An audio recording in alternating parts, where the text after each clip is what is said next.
लवजे मी रवी कदम आज दिनांक 31 जुलै रोजी अण्णाभाऊंना साक्षी ठेवून मी माझ्या स्वतःने समाजाचे प्रश्न, समाजावर होणारा अन्याय अत्याचार याच्यावर कुठंतरी आपण काम करावं या भावनेतून स्वतःला समाजासाठी झोकून देण्यासाठी, स्वतःला समाजासाठी कुठंतरी अर्पण करून मी आज असा निर्णय घेतलाय की मी सुद्धा माझ्या स्वखुशीनं महाराष्ट्र युवा शक्तीमध्ये प्रवेश घेतलेला आहे आणि इथून पुढे महाराष्ट्र युवा शक्ती या संघटनेच्या माध्यमातून समाजाचे प्रश्न, समाजावर होणारा अन्याय अत्याचार त्याचा प्रतिकार करण्यासाठी, यावर लढण्यासाठी मी हा निर्णय घेतलेला आहे.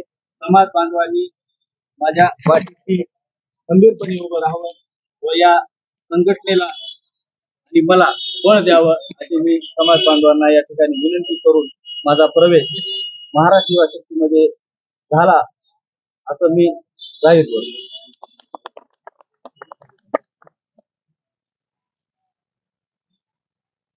आज दिनांक 3/7/2025 रोजी युवा नेते रवी कदम यांनी महाराष्ट्र युवा शक्ती संघटनेमध्ये उपखंड जिल्ह्यामध्ये किंवा महाराष्ट्रामध्ये जे दलितावर अन्याय होतात, त्याच्यात मातृ समाजावर अन्याय अत्याचार होत असतात, अन्यायाला वाचा फोडण्यासाठी आज माझ्यासोबत म्हणजे महाराष्ट्र युवा शक्ती संघटनेमध्ये त्यांनी प्रवेश केलेला आहे. संघटनेचे संस्थापक असल्याने आपल्या संघटनेच्या माध्यमातून आपला अधिकृत रशिया महाराष्ट्र युवा शक्ती संघटनेच्या परिवारामध्ये हार्दिक स्वागत आहे. हे प्रवेश झाला येणाऱ्या काळामध्ये ज्यावेळेस समाजावर अन्याय अत्याचार होईल त्यावेळेस अन्यायाला वाचा फोडण्यासाठी आपल्यासमोर येणार आहे. जय लवजी, जय भीम, जय शिवराय.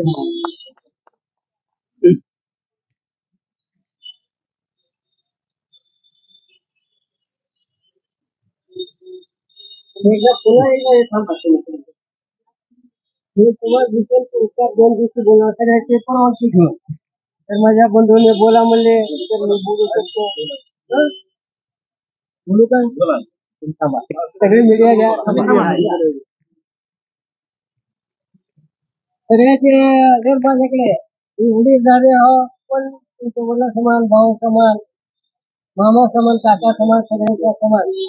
या अण्णाभाऊच्या साक्षानं, गौतम बुद्धाच्या साक्षानं, त्याच्यात बाबासाहेब आंबेडकरांच्या सर्व ह्या महापुरुषांच्या साक्षानं मी त्यांना पहिल्यांदा नतमस्तक होतो. आणि मी सगळ्यांच्यासाठी, माझ्या एकट्यासाठी नाही, मी तुमच्या समोर एक अशी वस्तू आणला की ज्याने करून कुठलाही विचार बी केले नाही अशी एक वस्तू आणला.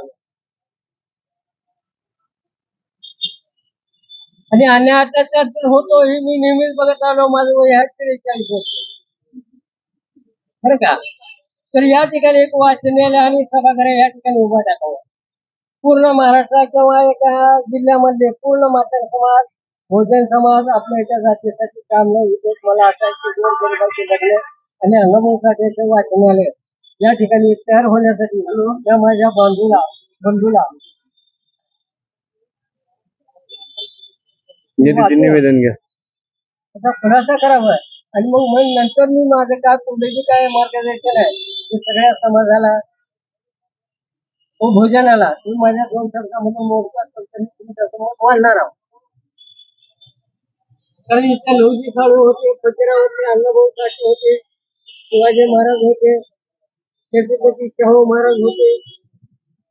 सर्वांनीच आपल्या जे आपण बंदखान्यात होतो, पुण्या जाळ्यामध्ये होतो, ह्याच्यातून बाहेर काढण्याचं काम अनेकांनी केलं, पण त्याला फक्त बाबासाहेब आंबेडकरांची लाभलंय.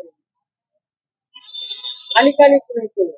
4005 वर्षापासून अन्याय अत्याचार होणं या गोष्टीवर सगळ्याचं सहमत असलं तर या ठिकाणी तुमच्या सगळ्याचे आणि ही जागा ताब्यामध्ये येते, हलवू नका. म्हणजे कृपया करून विनंती आहे माझ्या म्हाताऱ्या